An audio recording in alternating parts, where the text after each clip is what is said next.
आप अदालत में एक बार जुर्म कर दीजिए। क्यों अपने आप को रुस्वा करने की कोशिश कर रहे हैं? देखिए, आप एडमिट क्यों नहीं करते कि आपने सारी ये प्लानिंग की थी? आप उसके जिम्मेदार थे। आपने संगीन जुर्म किया है, ये घिनौना जुर्म किया है। आप ये कीजिए। जज साहब, मैं कुछ कहना चाहता हूं। जज साहब, मैं अपना जुर्म इकबाल करना चाहता हूं। बंसल तू। सुनील साहब, जज साहब, मैं इकबाल करता हूं कि खेतरी जाकर मैंने बनवारी सरकार को बम ब्लास्ट के लिए रुपए दिए थे। मैं इस गुनाह में बराबरी का हिस्सेदार हूं। लेकिन इसमें मेरा नाम कहां से आता है? सुनील, मेरा नाम नहीं आता। सुनील, क्या बात कर रहे हैं? मेरा कोई नाम नहीं आता। ऑर्डर। मिस्टर सुनील, अब आपके पास और कोई मोहरा नहीं बचा है। आप फंस चुके हैं। इकबाल कीजिए कि करण सिंह ने कोई गुनाह नहीं किया है। मैं इकबाल करता हूं कि मैं इस जुर्म में बराबरी का हिस्सेदार हूं। मैं इकबाल करता हूं जज साहब, और मिस्टर सुनील वर्मा भी इसमें हिस्सेदार थे। मैं इकबाल करता हूं। That's all, Your Honor.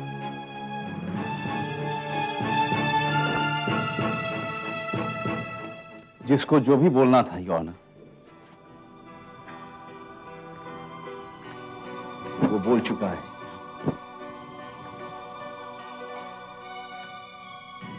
और एक एक्सपीरियंस्ड और सो कॉल्ड एजुकेटेड लॉयर होने के नाते मैं अच्छी तरह समझता हूं कि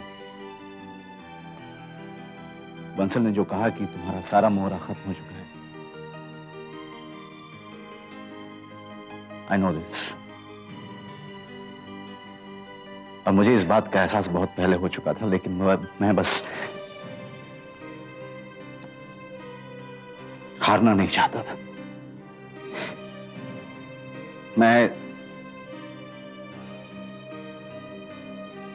I am sorry Rishabh,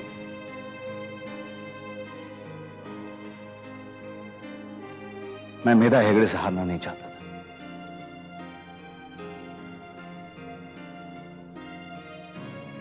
I am sorry sir, मैं ये एक वाले जुर्म करता हूं कि अपने एम्बिशन की अंधी दौड़ में भागा हुआ जा रहा था, जहां मुझे खुद ही पता नहीं था कि कहां घुसता जा रहा हूं। एक बार सोचा कि मुड़ के वापस चलूं, लेकिन कोई रास्ता नहीं दिखा, और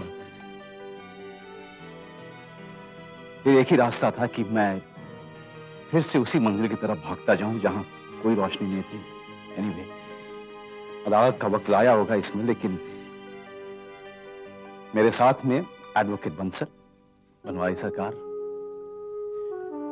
कुक्कू मेहरा, ये सब लोग इस बॉम्ब ब्लास्ट की साजिश में हिस्सेदार हैं। करण बेगुनाह है।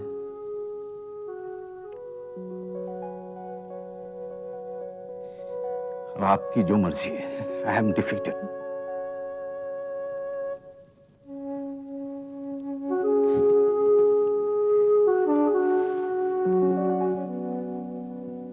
तमाम गवाहों और सबूतों को मद्देनजर रखते हुए ये अदालत बनवारी सरकार, बंसल और सुनील वर्मा की गिरफ्तारी का हुक्म देती है। इन पर इल्जाम लगाकर सरकारी वकील नए सिरे से केस तैयार करेंगे, पर चूंकि सुनील वर्मा ने कोर्ट का अप्रूवर बनना कबूल किया है, इसलिए ये अदालत इनके साथ नरमी से पेश आएगी और अदालत करण सिंह को बाइज्जत बरी करती है।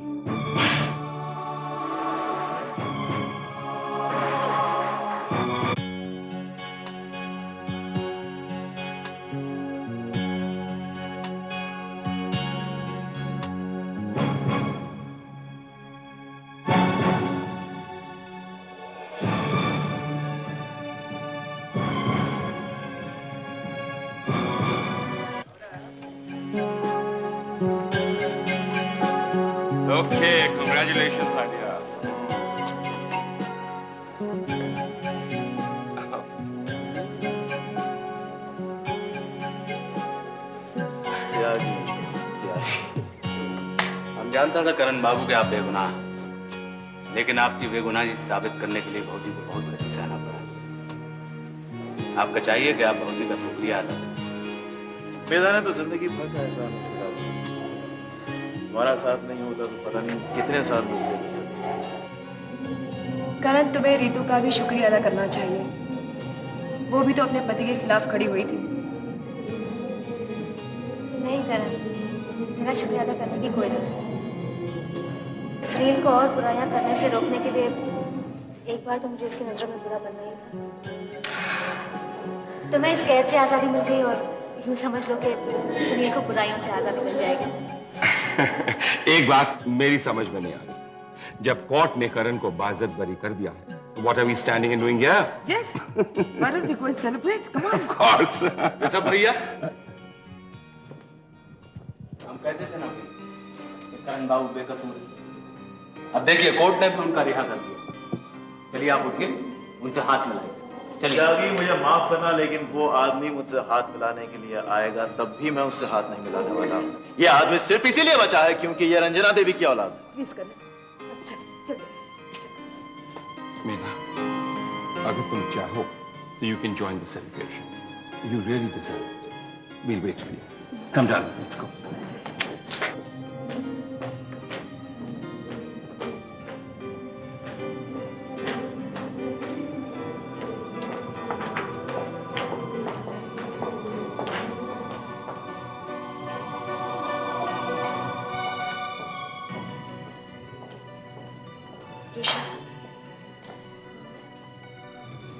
ऋषभ, अब भी वक्त है, मान जाओ। करण को लेकर तुम्हारे दिल में जो गलतफहमी है उसे निकाल दो। अदालत ने भी उसे बेकसूर साबित कर दिया है। और तुमने ऋषभ मल्होत्रा को एक बार फिर गलत साबित कर दिया। बड़ा सुकून मिला होगा ना तुम्हें मेरे मुझे हराकर, लेकिन ज्यादा खुश होने की जरूरत नहीं है, क्योंकि मैं तुम लोगों को हराकर दिखाऊंगा। एक केस ही जीता है, बाकी जिंदगी अभी बाकी है मेरा। ऋषभ तुम। मैं ऋषभ मल्होत्रा तुम्हारा पति था, जिसे तुमने बेइज्जत करके रख दिया। उसके सबसे बड़े दुश्मन का साथ देकर उसे जिताकर तुमने यह साबित कर दिया कि तुम कितनी काबिल वकील हो, लेकिन तुमने यह भी साबित कर दिया कि तुम कितनी नाकाबिल पत्नी हो। ऋषभ, ऋषभ